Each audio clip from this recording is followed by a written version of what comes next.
Hey, it's that time of the week again. It is time, of course, for Jungle Drums. I'm joined by my good friend and fellow gamer, Sergeant J. Hola. How you doing, bud? How you doing this evening? I got it in this time, unlike last time. Yeah, no, not too bad. A little bit crappy, but other than that, I'm pretty good. Oh, you under the weather? I had a terrible night's sleep. I woke up after about 4 hours, felt like I had a fever, but I wasn't burning up or anything, and just really badly blocked nose. Just Ouch. crap. I hear you. I've had trouble sleeping this week. I think I don't know. Maybe it's because school starts next week or something. But I'm just back to my bloody insomnia again. But we'll see. I'll try to. Hopefully, I can get a decent night's sleep this evening. Hopefully. And should be fine. Well, right, this week, hey, if you're a gamer, Gamescom is happening over in Cologne, Germany. I'd be fab to be able to go to that one of these days. Would be absolutely amazing.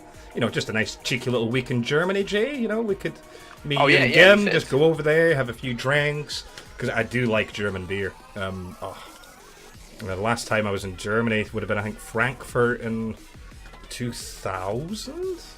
Yeah, 2000, so quite a while back. I've never been to Gamescom, would be a great excuse. Oh, yeah, absolutely. But yeah, so we're going to basically focus on a Gamescom this evening. But before we do, there was a announcement, I believe it was today, it was only a few hours ago, and it really, really caught my eye. And it was from our friends over at Razer. Now, if I'm completely honest, there's not many Razer products I own. I mean, these headphones I'm wearing, these are the Razer Adoros. And I also use, I think what is one of the most essential bits of kit is the Razer mouse bungee. Absolutely love it. See, if you don't have a mouse bungee, Jay, I something I'm looking at some point. You need to. It changes your life. It's just so good, so handy.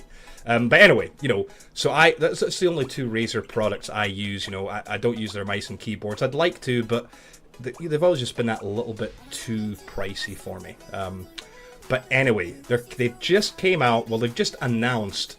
I don't think you can buy it just yet. But a new bit of kit that, if I'm completely honest, I want to buy this. It just is beautiful. And that is the new Razer Wolverine Ultimate. Now, this is a controller that is designed for the Xbox One, and well, the soon-to-be Xbox One X, as well as Windows 10. And it has Chroma. Yep, good old Razer Synapse is enabled because they came out with an app for the Xbox One. So you'll have RGB Chroma on your Xbox, not on the Xbox itself, of course, but on the controller.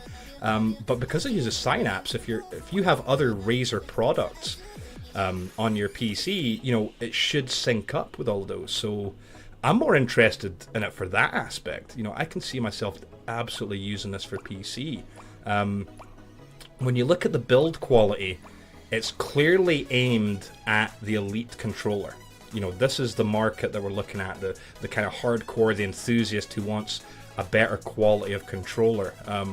Because it's got the interchangeable thumbsticks, interchangeable D-pad, which I'm really liking the look of the thumbsticks, and the D-pad as well. It's got extra buttons at the top, as we can see here. It's got a couple of remappable multifunction bumper switches, and then of course we've got not really paddles, they're more like switches, because you've got the Razer Raiju, right, Jay? Yes, I do. And so those are they more like actual like switches than paddles, or what with the Raiju? Yeah.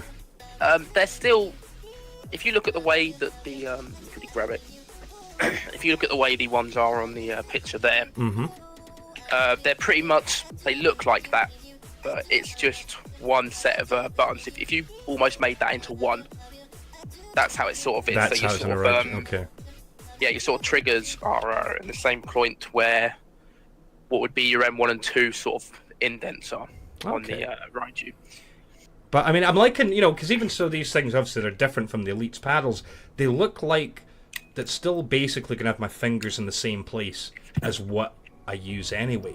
Because this is the thing. I mean, I know you're the same, Jay. I mean, once you've went to the Elite controller, it's just so difficult to go back to anything else. Yeah, it really is extremely difficult.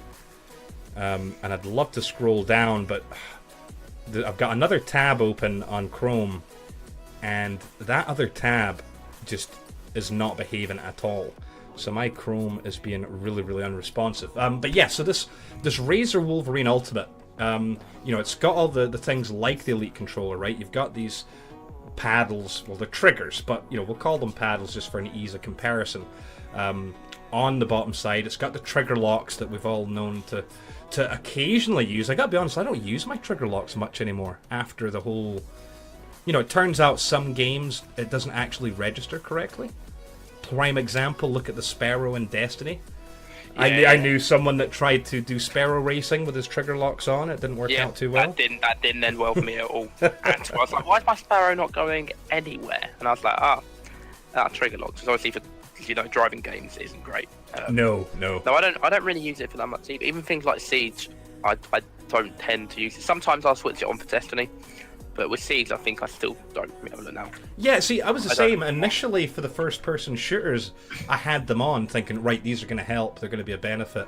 So things like The Division, things like Siege, and honestly, I just don't use them anymore. We're probably missing something somewhere. Maybe. Right, okay, now I've got Chrome working again. So yeah, I mean, it looks nice. It's got this nice kind of chroma appeal to it. Works with Xbox One and PC. It's going to come with a carrying case, 12-month warranty. Right, it's got extra. I think there's more images down here. Yes, let's get some close-ups here. As you can see, it's got the built-in chat functionality from all angles. It looks extremely nice, extremely high quality. As you can see, it's just got like the new controllers. A typical headset port that you can easily plug in. So it's awesome. It looks great. It sounds too good to be true. And, well, it kind of is. Because what's the one con with this, Jay? It's wired. There's also another con as well that I've just realised. Dish? I don't know if it's something I'm missing out on with the Ryzu, but you look at, for example, the... let's look at the Xbox One, the little, I can't remember what it's called now, the control panel you plug in, which you then obviously put your headset into. You've got the choice, haven't you, to switch up the voice volume or chat volume independently, haven't you? You haven't got to worry about it. Now, I haven't probably looked into it, but the Raiju, and it's going to look like the same with the Wolverine, it's only got one volume button. And as I tap that, it will increase the volume until at a certain point it will then drop back down to the lowest volume. So it cycles through, okay. Yeah, and the thing is that you can't distinguish between your chat volume and your actual in-game volume. Right, yeah, so if you're using, of course... See, I always forget that because I'm so used to... Like, when I was playing just normally on console, I would have a chat headset. So the only thing coming through is chat. Now, I do have the official Xbox stereo headset, but I very rarely use that. And then likewise, when I'm so used to playing here at the PC through my Xbox, and I'm using my actual mic and just normal headphones, I don't have those issues, but I totally forgot about that. I mean, I know now with the updated dashboard, you can adjust those levels via the side menu. Well, that's probably something I have to do with my PlayStation as well, but it can be a pain sometimes. Like with the Xbox, with the little stereo app, with the little stereo plug-in thing. Obviously, you can choose between, and obviously, I used to use a lot of Turtle Beats headsets where I could do the exact same. Obviously, now, as you say, again on PC with my Astros, I've got the choice between obviously both sides, being which one I want more prominent. But I don't have that setting within the actual just the confines of the Raiju controller.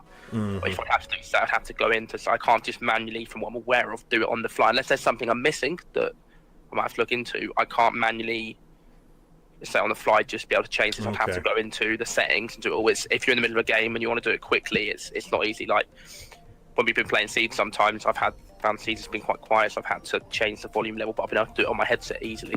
That's fair enough. No, I mean, that's the thing. I mean, in the description here, like, it threw me off because, it says it's got a quick release cable feature.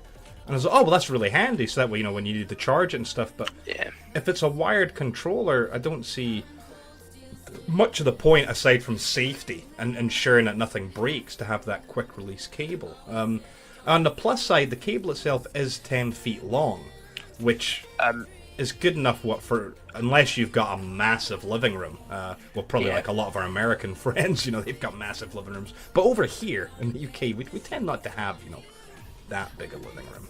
Again, with the Raiju, it's a braided cable. It's I think it looks like the same it is with the Wolverine. It's really, really nice cable as a whole, apart from those little issues. Like, Razer products always come boxed amazing. They always look great. I'm pretty sure it's a braided cable.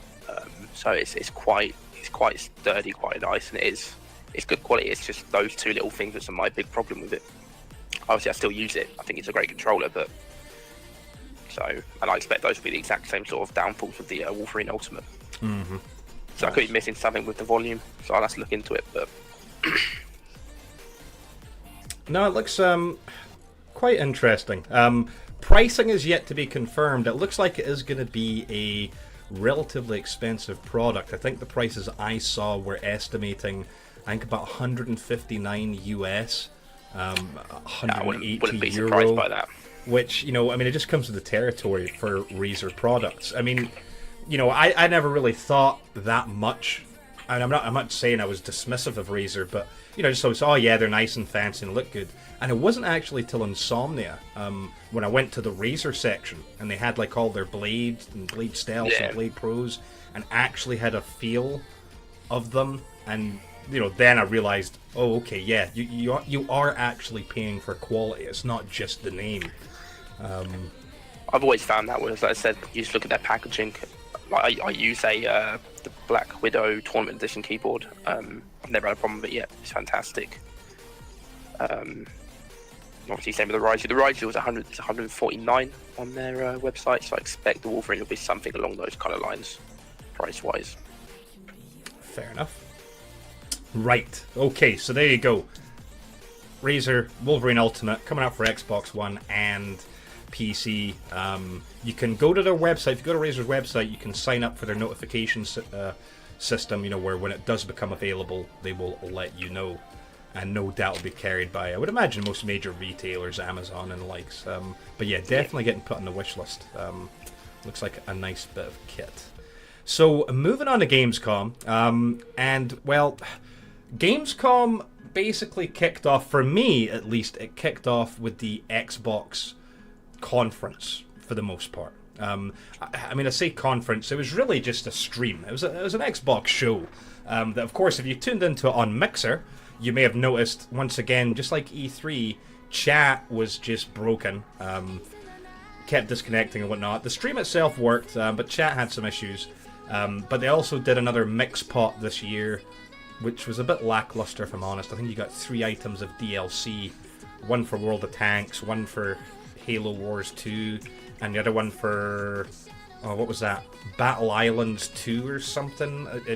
Anyway, it was a bit lackluster. Their show themselves, the big deal was the announcement of pre-orders available for the Xbox One X. Now, not just was it pre-orders for the Xbox One X, but they unveiled that there was actually a special edition, a very limited run of their Project Scorpio edition, which let me just see if I can get some images up here of it. Hanging around. This'll do. Hey, Sarge Squirrel, how you doing?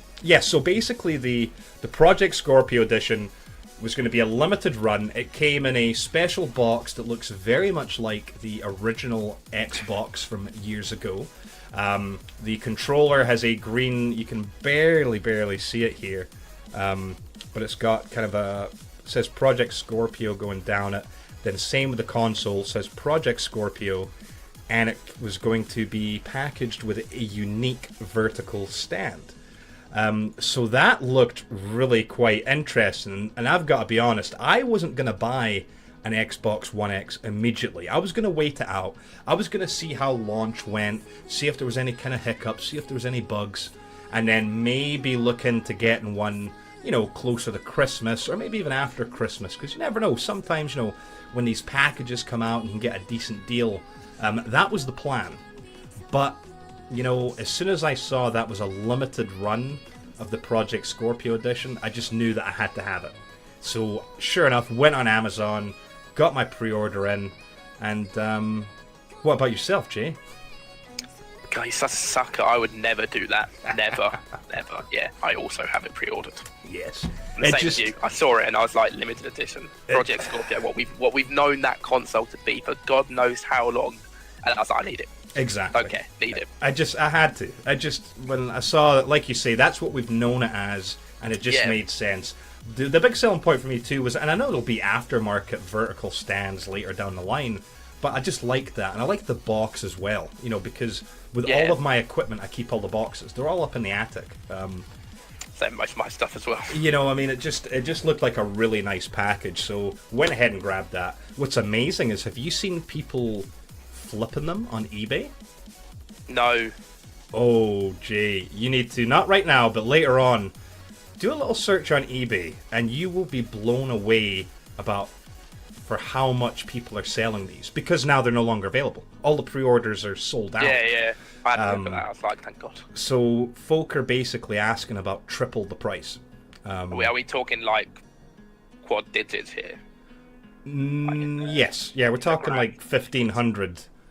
Jesus. That's what people are putting these things on eBay for, which is hilarious, because you think, remember what happened with the SNES Classic Mini, where people's pre-orders were cancelled? Sure, we've both got emails. We've both been told our pre-orders confirmed.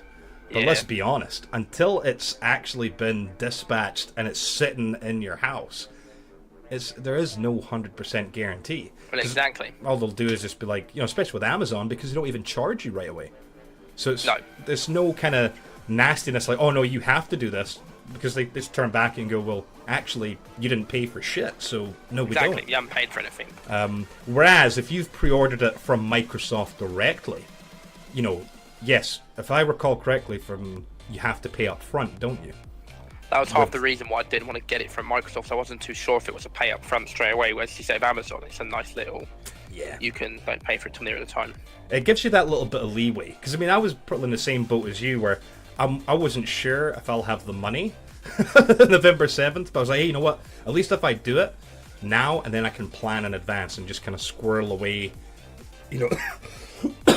excuse me. If you figure, if you start right now, and if you put 150 quid away, right, for, maybe not for August, but for September, in October, and, you'll be able to do it. So, so we both, we hopped on the hype train. It's horrible to admit, but I'll tell you what, after seeing more and more information, because if I'm honest, the Xbox One stream didn't really have that much information. Like, it showed off more, images of it. Xbox's Major Nelson, Larry Herb, he did a actual unboxing of the Scorpio edition. Even had his fancy white gloves on, and that was really nice to see. It was nice to see how small it was, and just, the aesthetic of it. So that was good. But aside from that, if I'm honest, it was just kind of a rehash of a lot of the E3 footage, was it not? It was just, there was nothing new. They once again, in typical Microsoft fashion, led with Forza 7, showing that off, and then did Assassin's Creed, and then showed off, what else did they show? Assassin's Creed, Forza 7, Shadow of War, a couple of things. So their stream itself at the weekend wasn't that amazing. Where the real story lies with Microsoft has been actually at Gamescom, because they've had the Xbox One X out on display for people to actually see what it's really capable of. Because I'm not sure if you were aware of this, Jay, but at E3, the Xbox One X's that were at E3, they were basically empty shells. Right? So when you went to the booth and you saw this Xbox One X game playing, it was actually being ran by a PC. And the Xbox One X was just a black, this nice little empty shell. Which, that's not uncommon. That does happen at these big kind of, shows like this, where, they're not there to be touched anyway. You don't get to play it, it's only there for display. But Gamescom is different, and sure enough, they've had working Xbox One X's. And so I brought up an article from Eurogamer.net that basically is talking about hands-on with 10 Xbox One X games that end up showing us what it's really capable of. So one of the big deals that, I think some of the naysayers kind of dismiss is the fact that the Xbox One X, it's not about a brand new platform. It's not about, all this new stuff. It's also about just, better technology to make the games you currently have run better. Microsoft's announced, I think it's about 100 games that we currently have already, right? That are available to play right now that are going to be enhanced for the Xbox One X. Things like Gears of War 4, things like The Division, things like Ghost Recon Wildlands, Titanfall 2. The list goes on. All of these games are going to have Xbox One X enhancements. So basically the article kind of goes in to talk about like Rise of the Tomb Raider. They watched Rise of the Tomb Raider, they're able to see that in person at a native 4K, looked amazing. Gears of War 4 was the same, native 4K, only running at 30 FPS, mind you, but still, I mean, people don't understand how much more horsepower it takes to run at 4K. I had a conversation, Jay, the other day with someone, one of my friends who's building a PC, and, lucky guy, he's getting, a 1080 Ti, and all that, and he was gonna buy an Acer Predator. Remember those monitors, the big fancy, yes, the ones with G-Sync. Yeah. And so that's where he knows nothing about PC, so I was explaining this to him how G-Sync works, and that look, at 4K, we're talking it's 4 times as many pixels. So yeah, when you're playing at 1080 and you're getting like 300 FPS, when you slap in 4K to the mix with all your settings maxed, and I showed him some benchmarks, like For Honor, right, on PC, at 4K with everything maxed, doesn't hit 60 frames. It just doesn't. Unless you've got two 1080 Ti's and SLI. Or exactly. If you lower the settings. But so I started telling him, explaining that to him, like, look, if you get this G-Sync monitor that's got... he was lucky because it's 4K, it only has a 60 hertz refresh rate. And I'm like, see, so you're fine. He's like, oh, but what kind of FPS am I going to get? I'm like, well, it's a G-Sync monitor. You're going to get 60. Yeah. That's the thing with G-Sync monitors. You'll never see more than 60. But anyway, I digress. But yeah, 4K takes a hell of a lot of horsepower. So it shouldn't be surprising to see that there is some of these games that are only going to be running at 30 on the Xbox One X. I know a lot of people will be like, oh, that's bullshit, they're disappointed. But I'll tell you what, if it's a stable 30 with no drops whatsoever, it's going to be just fine. We're going to enjoy that. But there's plenty of other games that are going to be making up for that. Forza 7 is going to be native 4K at 60 frames. Titanfall 2 is getting a 4K upgrade. So again, native 4K at 60 frames per second on Xbox One X. So that's going to be nice. For you racing guys out there, F1 2017, that's getting an upgrade package. So it's going to be quite nice. There was a lot, it was just really, really interesting to see all of these games that were on display. Shadow of War, another one, native 4K, no checkerboarding, no upscaling, only about 30 FPS. World of Tanks, same thing. I think World of Tanks is straight scaling. I don't believe it's native 4K. I think it's being scaled. But again, what we'll see as time goes on, we'll get more information. And but the reason I like this article was because a lot of my kind of colleagues and my friends, said after that Xbox stream of the weekend, like, oh, it was crap and it was horrible, and they're right, it was. But it's been the week at Gamescom where all this other information has came up. Saying like, hey, remember that game Quantum Break, right? Quantum Break, fabulous game. That's getting an upgrade as well. I think it's the same. I think it's only checkerboarding though. But hey, either way, it'll still be nice. It'll still be decent things to look at. I mean, when it comes to the One X, what games are you really looking forward to playing on it? Aside from Destiny 2, obviously.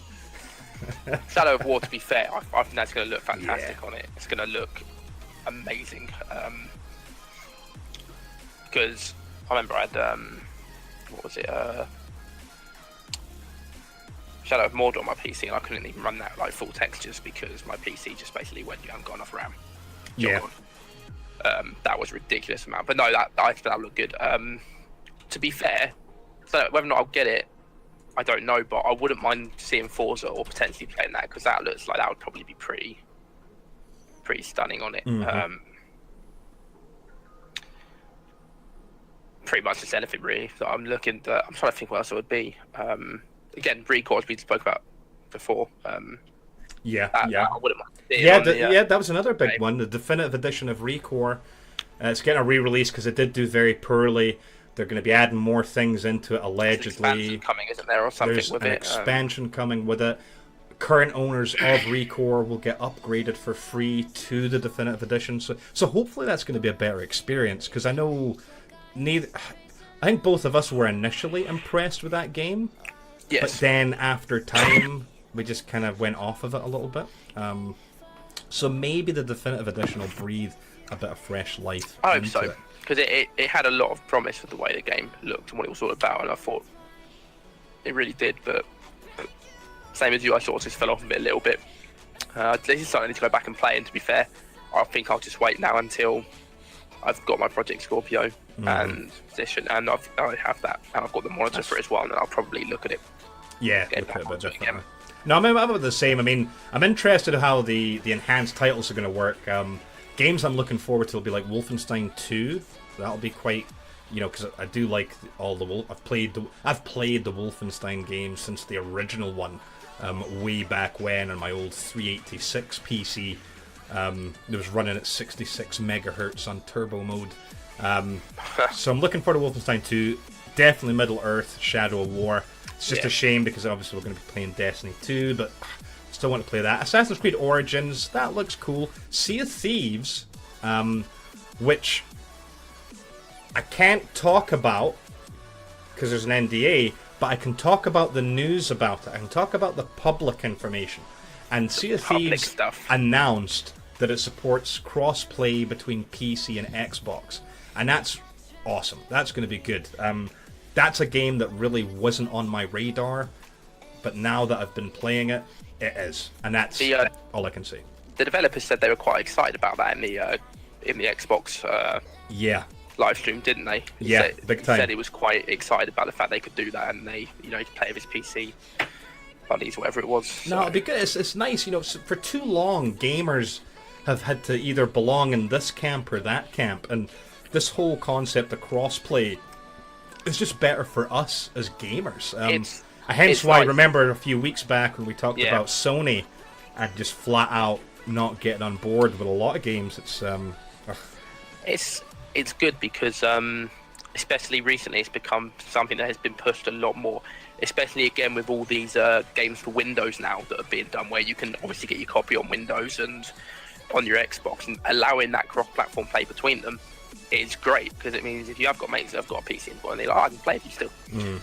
And it's really nice actually, and it's said, as you say, it's nice to have. It is seeing a lot more of a push now, like things like Rocket League, as we spoke about. But yeah, it's good to see. It is. But yeah, that was that's pretty much it for Microsoft. There was other things. I mean, they were saying that the Studio Labs is opening up to more European countries, so that's good. And other just minor things here and there. I don't want to delve or stay on Microsoft for too much because we'll just come off as fanboys, and we're not. Yes, we do use an Xbox at the minute, but we're PC guys as well. Jay's got a PlayStation 4.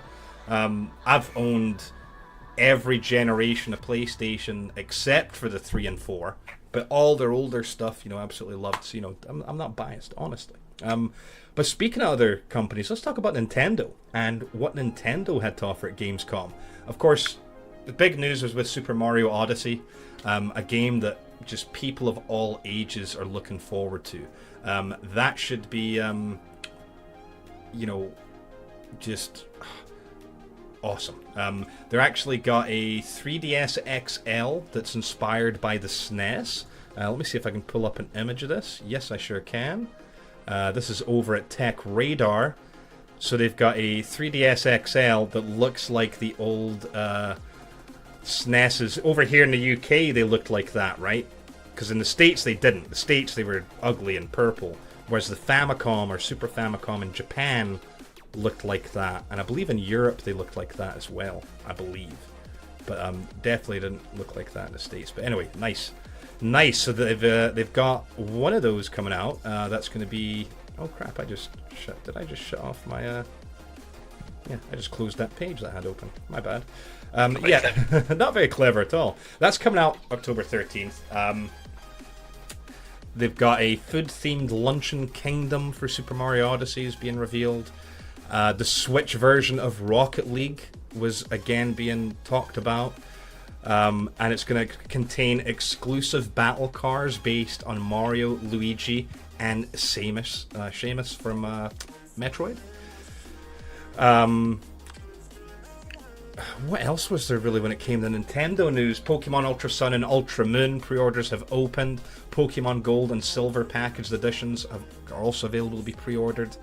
Fire Emblem Warriors is coming to 3DS and the Switch this fall. And also Metroid Samus Returns got a brand new trailer. So there wasn't that much information from Nintendo at Gamescom, but what little they did bring to the table, especially the Metroid trailer, because I firmly believe that Metroid has to be like one of the best series of games that just hasn't been given the attention it should have. The last few Metroid games just haven't been as good as some of the older ones, and so it's nice to see that they're bringing Metroid back. Jay, is there anything jumping out with Nintendo that makes you want to go get a Switch at this point in time? I think a lot of it is no, because I've just got so many games to play. It's not something I really want to add to my list. I mean, I would love one, mainly for things like, obviously, to look at this new Metroid game. Obviously, Luigi's Mansion. That's for the 3DS, sorry, no. So, obviously Mario, the Super Mario game, because they've always been good. For example, I loved Sunshine on the GameCube, obviously. Oh yeah. Mario 64 or the N64. I would love to get one for that, but I've just got my PlayStation to play, my Xbox. I've got too many games, and it's just something quite frankly, I could just do without. I'm not too fussed about it. Nothing's jumping out enough at me to make me want to get it. Yeah, I think you're right. I think part of me is also kind of just ignoring Nintendo, just makes sure that doesn't happen, so I'm not tempted. No, it does seem like it's not a must-have, and I think that for like us, when we've got these other options and we currently already have platforms to play on, I think it's a really cool option though. Like if you didn't have a console, yeah, and the flexibility of being able to take it out and about with you or on your commute. I mean, that would be pretty cool, being able to if you're, say, you have to get on a train or a bus to work and it's taking you a good hour to get in, being able to play Skyrim or something on your commute, not a bad idea. I've had hands-on experience with the Switch, because I've got a friend at work who has one. I played like Mario Kart and stuff, and it's really cool, to be fair. The fact that it's just this little portable device that you can bring out that's as powerful as it is, and it's great. But again, as I say, nothing screams at me to want to buy it. Right, hey, let's talk about Sony, because, again, we don't want to be accused of being fanboys here. We need to give Sony some love, and they deserve this love, because finally, Shenmue 3 is a reality, and they released a trailer for PS4. I'm not going to spoil it for you, right? Just get on YouTube, go search for Shenmue 3, you'll find it. They've got a new trailer, and the Shenmue... I know I played the first one. I don't think I played the second one, but I definitely remember playing the first one, and it was just a beautiful experience. Really, really good game. And fans of the series have been begging, almost to the point of, if they could take someone hostage to make this a reality. A very, very devout fan base in the Shenmue crowd, that's for sure. So Shenmue 3 is a reality. I don't know if the trailer had details on release. I don't think they're at that stage yet. I think it was just a nice little sneak peek. Sony's releasing a shiny GT Sport inspired limited edition PS4 Pro console. So that's pretty cool. Aside from the Shenmue 3 news, Sony just kind of seemed to focus on Destiny 2, which isn't a bad thing, because hey, we love Destiny. Because of course, if you remember, Bungie and PlayStation have a very special relationship, because PlayStation has a hell of a lot of exclusives. I'm not throwing shade, I'm just stating fact. I'm not salty about it. No, that's not saltiness you hear in the tone of my voice. No, not at all. But yes, so obviously they focus quite a bit on Destiny 2.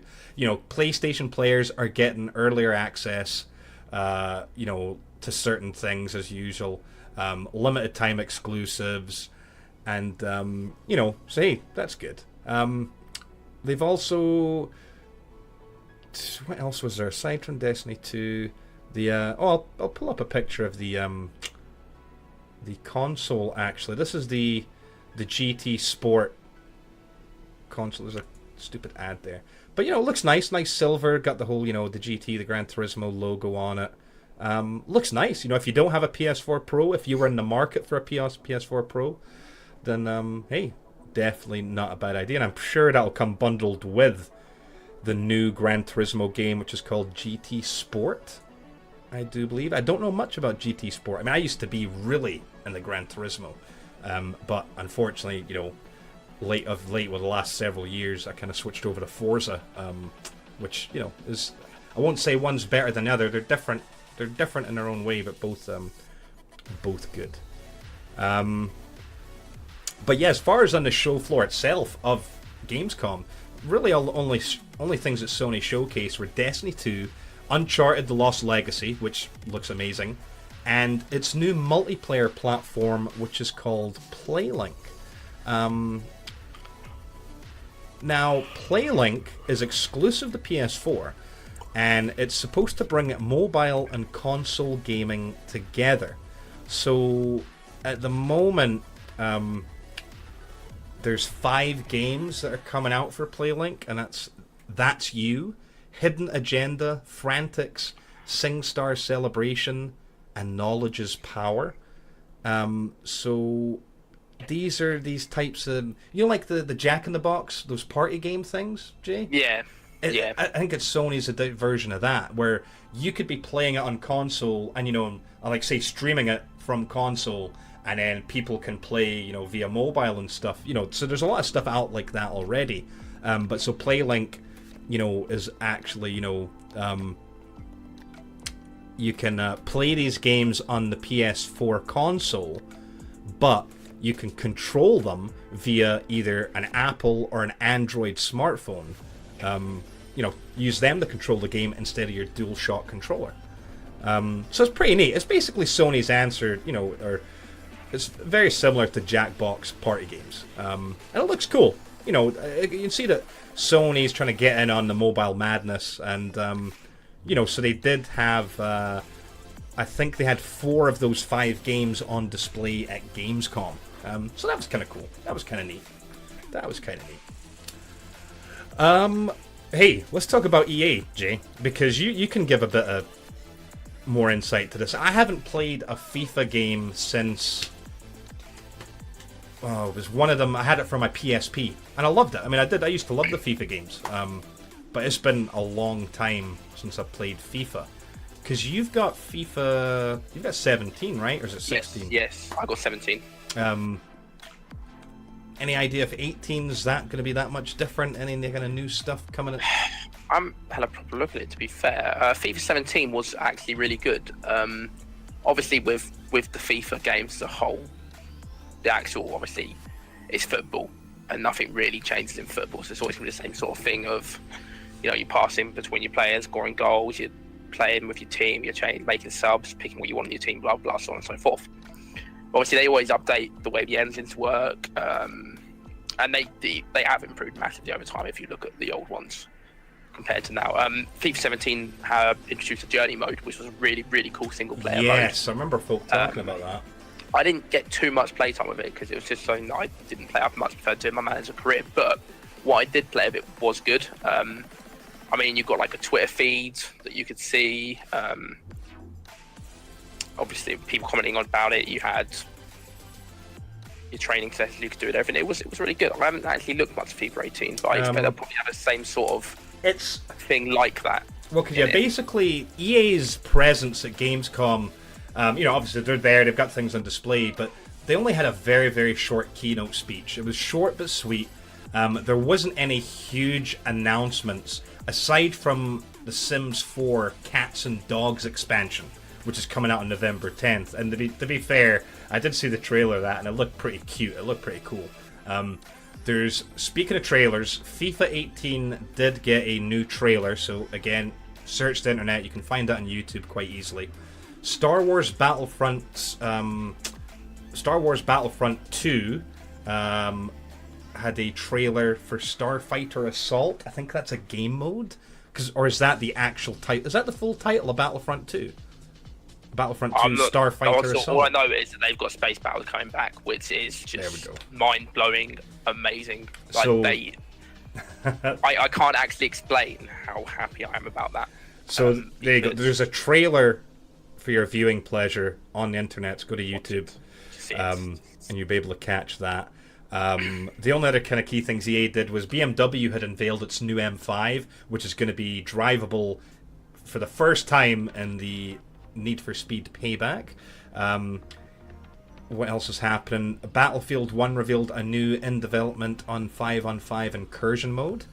And EA also announced the Battlefield 1 Revolution Edition, a collection of all the Battlefield 1 content released so far. Have you seen the price of the Battlefield 1 Revolution Edition? Game Boy was mentioning about this, wasn't it, about how it's almost a kick in the face to those that brought Battlefield 1 when it first came out with the Season Pass. Well, because you would have paid...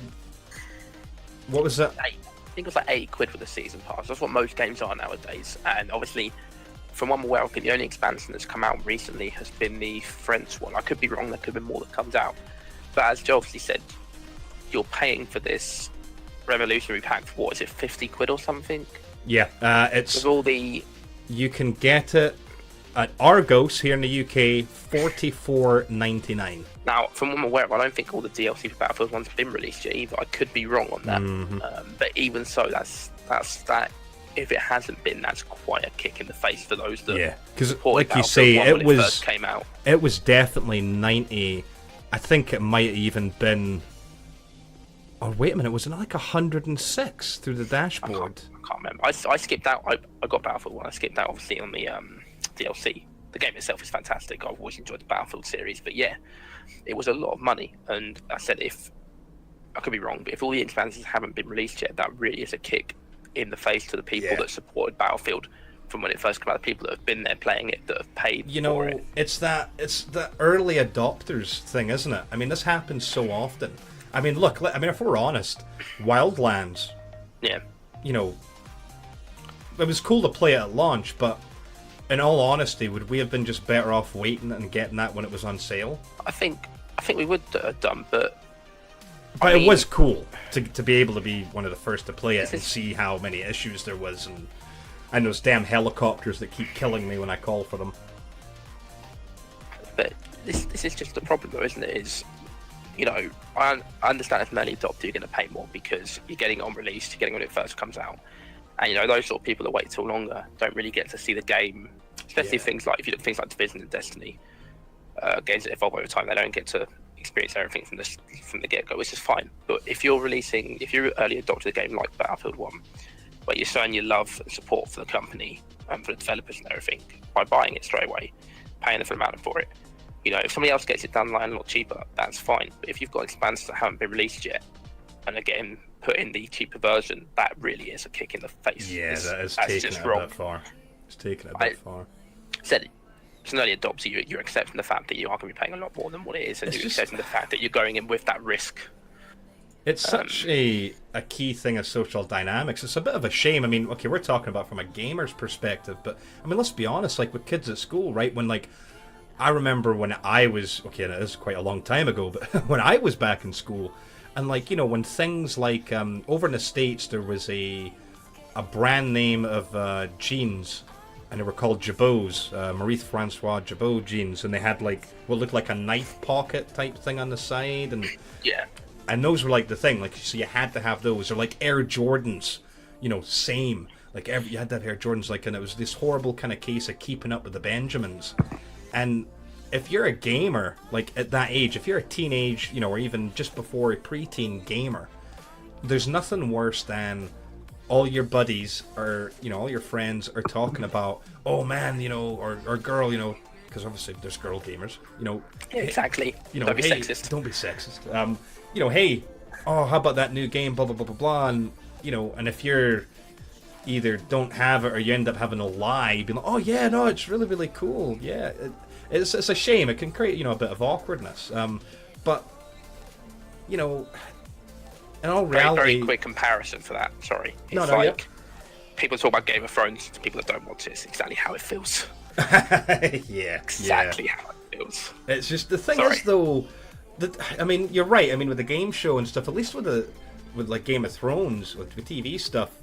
Okay, we're still talking about like a Sky subscription or now TV subscription, but at least with programs and stuff, I suppose it's a different cost of entry. With some of this stuff, where there's nothing. It's horrible when like a young person, if they feel, oh, hey, mum, dad, buy me this. I have to have this because otherwise I'm going to get made fun of. Whereas like us as adults.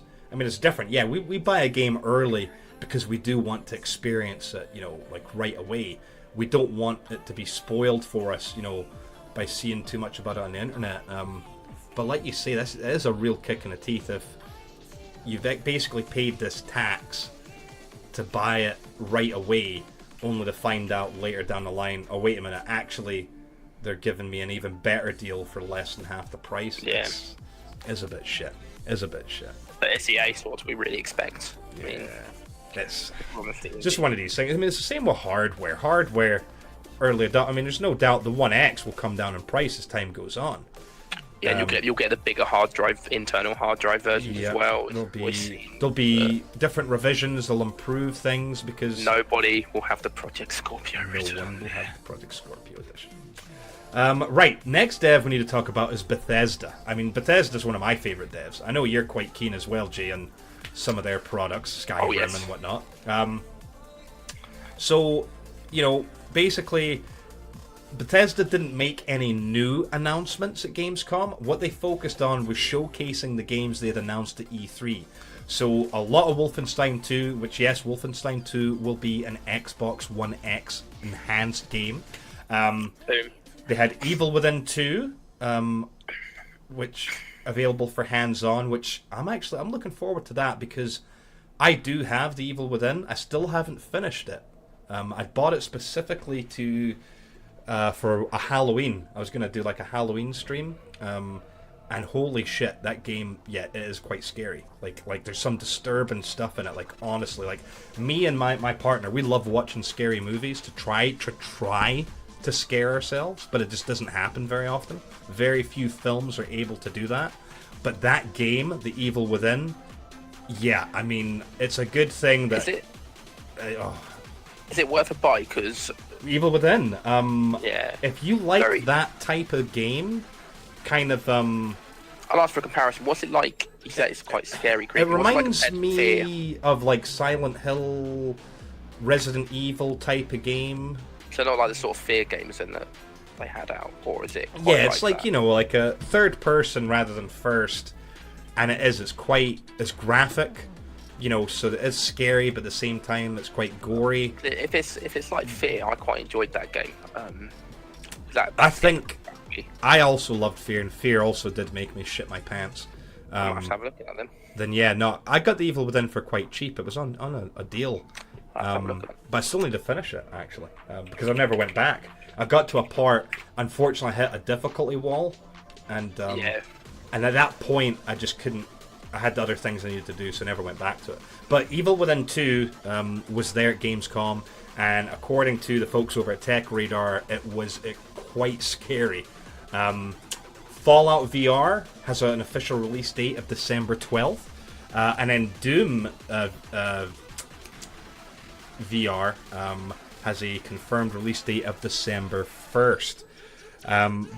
Basically, that's really what they were talking about. Bethesda were talking a lot about their VR titles, Doom, which, of course, the Doom VFR version is going to be coming to PlayStation VR and the HTC Vive, whereas Fallout 4 VR is exclusive to the HTC Vive. What else was there from Bethesda? Oh, Quake Champions, Elder Scrolls Online. You know, hopefully it'll do more stuff to that. That's another game that we just haven't played enough of. You know, neither of us bought the Morrowind expansion for it, have we? Because no. What's the point? Like, we don't play enough of it to justify getting an expansion. It's a shame because it is a good game. We've just got too much stuff to play as it is. I've got such a backlog of games as well. With all It's this online stuff. I've got to the point. Destiny 2's out the window. Jay, I've got to the point to make myself feel better. On Steam, I actually uninstalled a whole bunch of games. So now, even so, they're still there. They're not installed. but they're grayed out, so they're no longer mocking me. You know, uninstall Steam. Yeah, uninstall Steam. Problem solved. But then it's the same like with my Xbox One. You pull up. I did the same with that. Like, okay, I'll uninstall a bunch of shit, but it just doesn't help because now in the ready to install, there's like 150 things, and you're just like, no, don't judge me. Oh god. So much to play, and then this year even more screwed. New Assassin's Creed, new Forza, new Shadow of War, Destiny 2, just updates to the Division, new stuff for Siege. No, it doesn't get any better. Speaking of the Division and Siege, let's talk about Ubisoft. Yes. Now Ubisoft, they were talking about things. For example, what is currently happening right now, Tom Clancy's Rainbow Six Siege. Free-to-play period. It just started the 24th, so if you're watching live, that's today. If you're watching this on demand, that was yesterday. And that's going from the 24th to the 27th in anticipation of the launch of Operation Blood Orchid. Operation Blood Orchid is the next kind of chapter in Siege. New operators, a new map, which I believe, unfortunately, we thought it was coming the 29th. Bloody coincides just before Destiny 2. The information we have now is that it's going to the technical test servers on the 29th. So then a week later, it would then be released. And I can't remember if we'll get it at the same time as PC or if PC gets it before us. I can't remember how they do things. Because with their patches, PC always gets it a week early. Yeah. But I don't think they do the same with expansion. So it's a shame. You know, we were looking forward to Blood Orchid, but if we're honest, we're going to be no life in Destiny 2 when that comes out. I mean, the Xbox One will actually just... I'll get a sticker and just call it the Destiny 2 box. Because that's basically what it's going to be. But yeah, so hey, there's a free play for Rainbow Six Siege. Look, we love it. We play it all the time. It is more fun if you've got friends to play with it. And you know what? Since it's free, why don't you just grab a gang of you? It's free to play on all platforms. Right, so that's PC, PS4, Xbox, whatever floats your boat. Grab your buddies and get some Siege action going on. Also from Ubisoft, they showed off more Far Cry 5, a game that I really want to love. Far Cry 4, I've still never got around to finishing it, aside from, the way that everyone finished it by just sitting there not doing anything. I did that way, but I never fully played through it. And I know I need to, but again, as we just said, it's another thing on the backlog of games. But Far Cry 5 looks good. So they had a bit more information on that. They also had this an announcement for Anno 1800, which I know nothing about. This no, neither do I. I saw this and I was like, what is this? I wasn't sure what the hell this was. This even I was. looked at the moment because it said something about where is it? Well, because there was Anno, and so Anno. They charge their own fortune. Yeah, Anno is like some kind of a sandboxy type game. Yeah. And so this one is taking you back to the Victorian era. I mean, again, it's a game. There was I think the last one that came out was Anno 2070, and Anno 2070 was basically, holy crap, you pull up their website and there is so much stuff when it comes to Anno.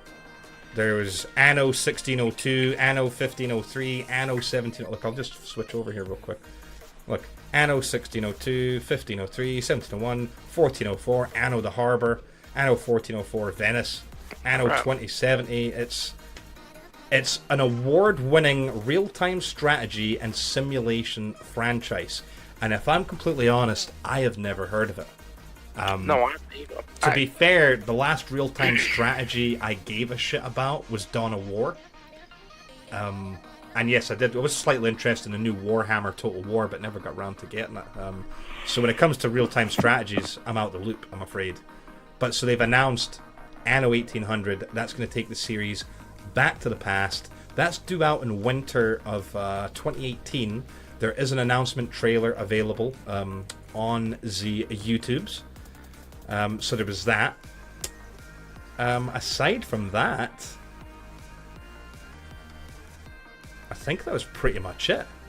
They talked about Blood Orchid for Siege. They talked about Far Cry 5. Of course, For Honor, which, hey, after that free weekend, yep, still haven't bought it. I'm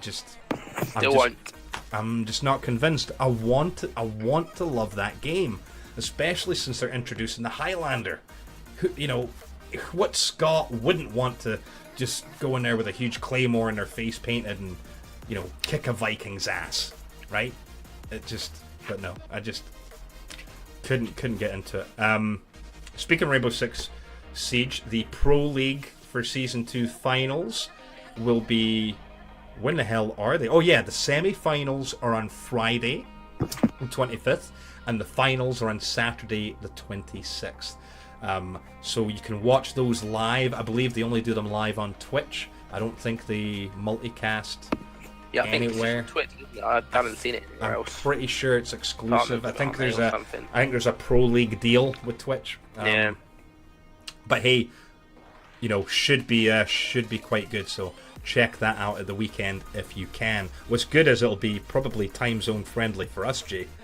So that'll make it easier for us to watch. Because you got to think, when the Pro League's usually on, it's like silly o'clock for us. Yes, it is. Unless it's the European matches, like the North America and the Brazil and all that stuff. It's usually silly o'clock. Speaking of silly o'clock, see, you're getting knackered already. Yeah, all right.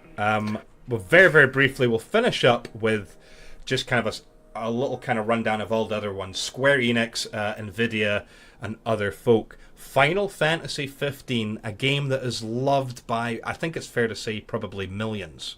I don't think it's just hundreds of thousands. I'm pretty sure it's probably millions of folk that have played Final Fantasy 15. Well, guess what? It is coming to Windows. It's coming to PC. I don't think... Did we have an exact date? Let me just check real quick. 2018.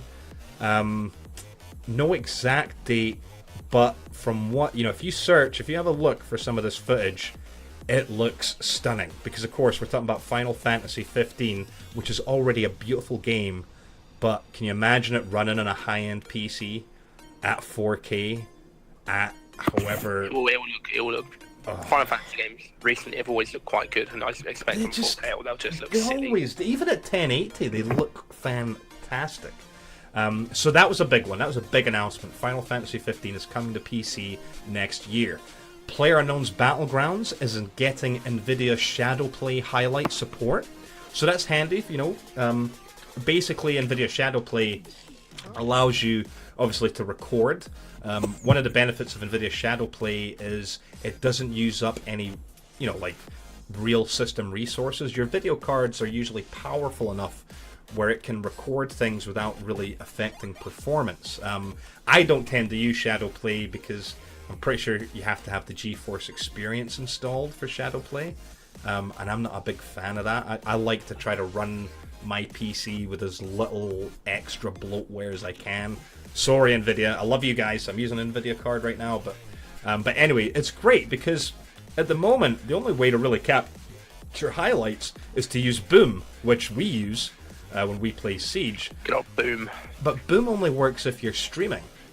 You know, with Shadowplay, this is talking about the ability to make highlights just when you're playing on your own if you're not a streamer, right? So it's quite cool. So that's kind of a nice feature. The PlayerUnknown's Battlegrounds crowd was super happy about that announcement. Square Enix also showed off a new trailer for the upcoming Life is Strange Before the Storm. So that's exciting. There was an announcement for... Nvidia had made this announcement that Destiny 2 will feature HDR on PC, which why do we all play on Xbox? I know. If it wasn't for those guys, I would be playing it on PC. So that's great news. HDR is amazing. Keep in mind, HDR is not the HDR from a decade ago, because HDR, high dynamic range, was introduced with Half-Life 2, but that was talking about the in-game, like the engine HDR. So engine HDR has been around for ages. When we talk about HDR, high dynamic range, these days we're talking about actual display HDR, which is still a very young technology. And honestly, the cost of entry to get a monitor that has HDR, they're still bloody expensive. So that's not necessarily a feature that a lot of people are gonna... Don't just think it's gonna mean Destiny 2 is gonna look better for you. You're gonna have to have an HDR compliant monitor. HP announced a brand new gaming laptop, the Omen X, and allegedly this is from Tech Radar, it is going to be aimed at esports players. It's a 17-inch laptop.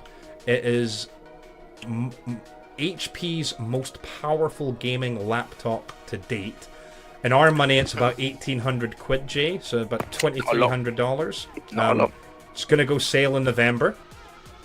It is going to have a... What's it got? Okay, it's got a GTX 1080. It's got a 7th gen Core i7. It's going to have a 128Hz 1080p version, or you can get a 4K version, which, you know, again, for the esports players, obviously they're going to want the 1080 panel. Comes with G-Sync tech as well. Yeah, comes with G-Sync, comes with SSDs. That'll be the PCI Express version. Those are the M2s, the ones that look like a little stick of RAM that go in. Yeah, it looks like an absolute beast of a laptop. So, you know, HP used to be a brand that people really made fun of because they were never taken seriously.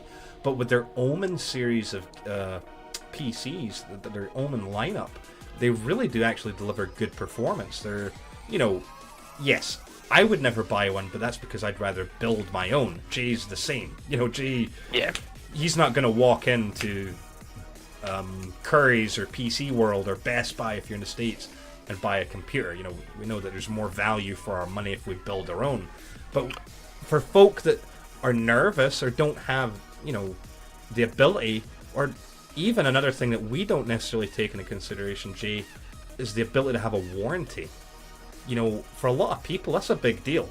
Being able to have a computer that if something goes wrong, they can just phone up and, you know, get help with. So, I mean, they look nice.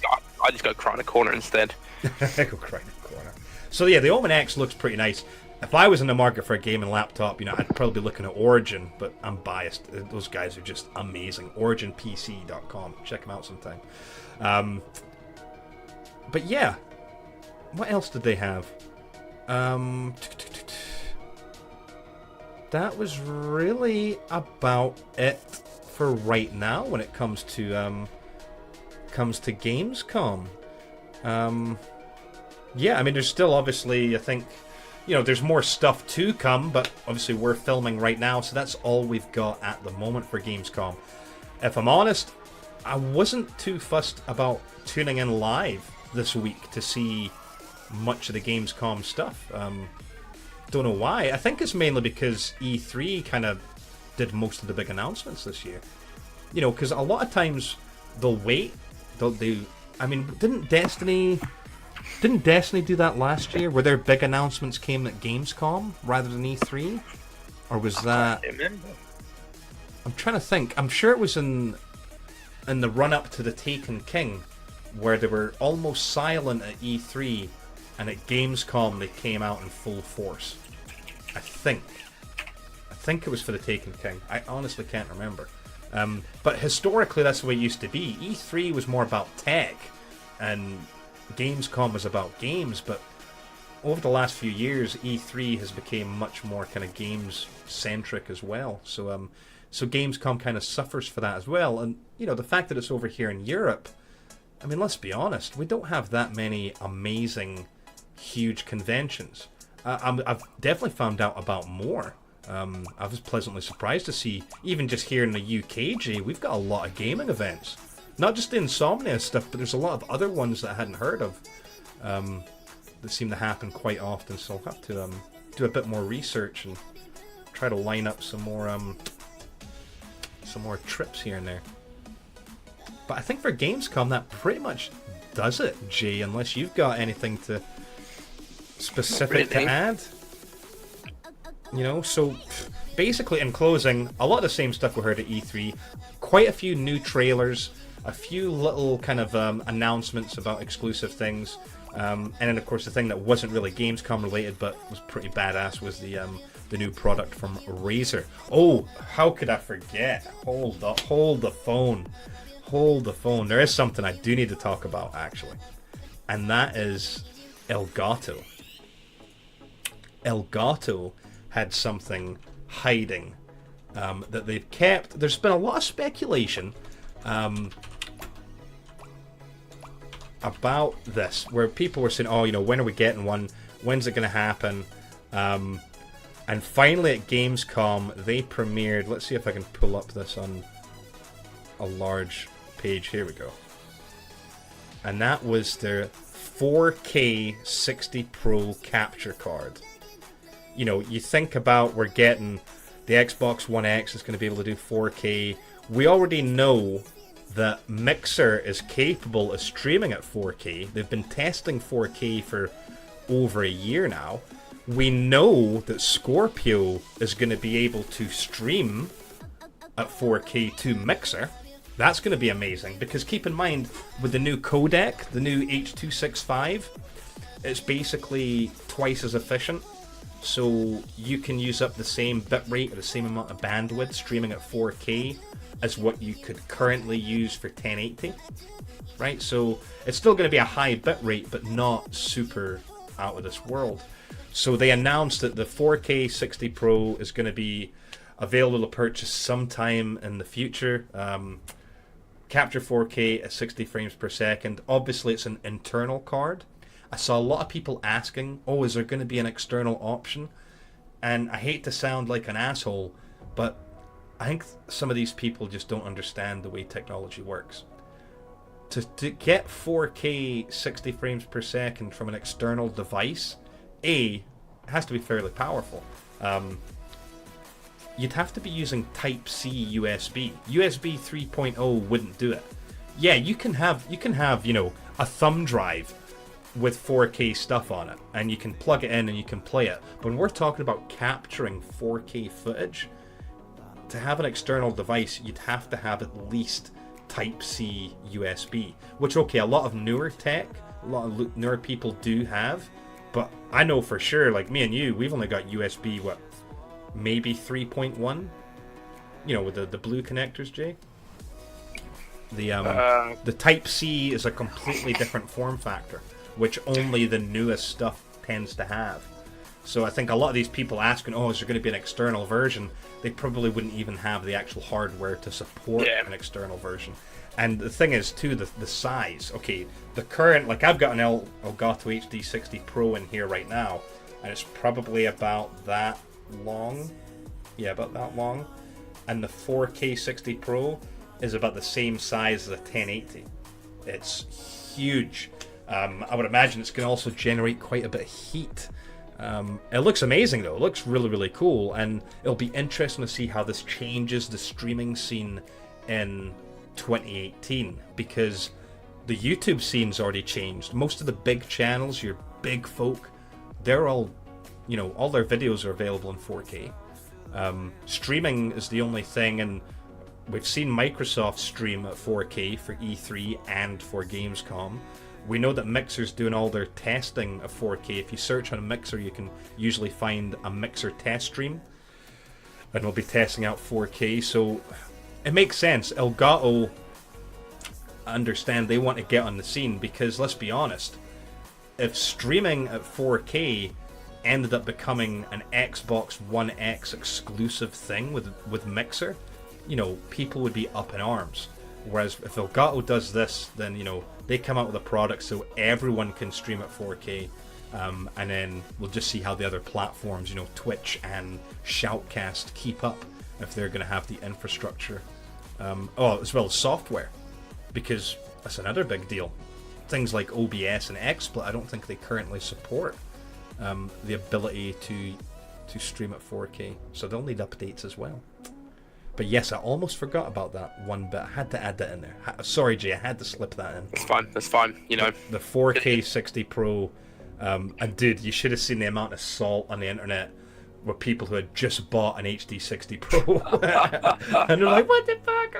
The thing is, though, price. I mean, if you look at alternative cards, because currently the only good 4K capture cards I know of, and there could be more, but the only ones I know of, and I'm talking about consumer level, are from Blackmagic and from Magewell, both internal cards, obviously, and I'm pretty sure they're relatively expensive still. Let me have a look.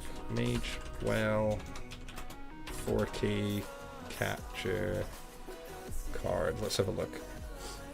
Well, the Blackmagic isn't too bad.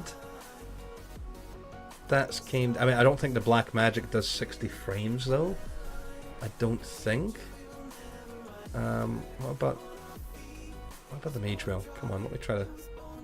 Right, so the Magewell only does 30 frames per second, and Magewell is one of the more premier companies when it comes to capture cards. Their stuff is just, you know, amazing. But I can't find. I'm trying to see the prices here. Yeah.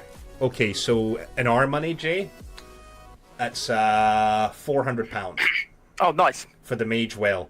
And that's a 4K capture card that only does 30 FPS, right? The Blackmagic version is actually quite cheap compared to that. I don't think they work super awesomely. Same thing, only 30 frames per second, and that's about better part of 200 quid. So it'll be interesting to see where the Elgato lies up, somewhere between probably 200 and, well, you know, silly money. But no doubt it'll be quite a bit more expensive than what currently Elgato offers. So it will, I would imagine. But yeah, that is us finally. Sorry we had a lot to talk about, but Gamescom was a big deal. There was a lot of things going on. It wouldn't have been fair just to focus on one aspect, because then otherwise we'd be fanboys, wouldn't we? So that's why we tried to. Yeah, exactly. You know, which we're not. If anything, we get excited like little girls, you know, with some stuff, but we're not fanboys. So that does it for this week. As always, if you've tuned in live, thank you so much for watching. If you're not watching live and you're watching this on demand, most likely you're watching it at www.scholarlygamers.com. Make sure to check out our website every day for our newest features and articles and other great video content. My good friends Kronos and Mr. Creature are still, you know, in the dark, so to speak. They're playing through the Dark Souls games, and their video content has been coming up on the site quite regularly, and it's really enjoyable to watch, so check that out sometime. And of course, we've got my other great friend, the Unbearable Gamer, who brings us Armchair Gaming, another great series, so tune in for that sometime if you're interested in how philosophy and gaming can sometimes be applied to each other. Very, very interesting stuff. And of course, a shameless plug for myself. There's another series 2 that is quite a bit of length in between episodes because of the amount of research that has to go into them, and that's Streaming Fundamentals. Whether you're a new streamer, whether you've been around the block a little bit, hopefully the series will give you something that'll help you out. But anyway, that is us for this week. Thank you so much for watching, and we'll catch you again next week, right, Jay? Oh, yes, we will. Au revoir.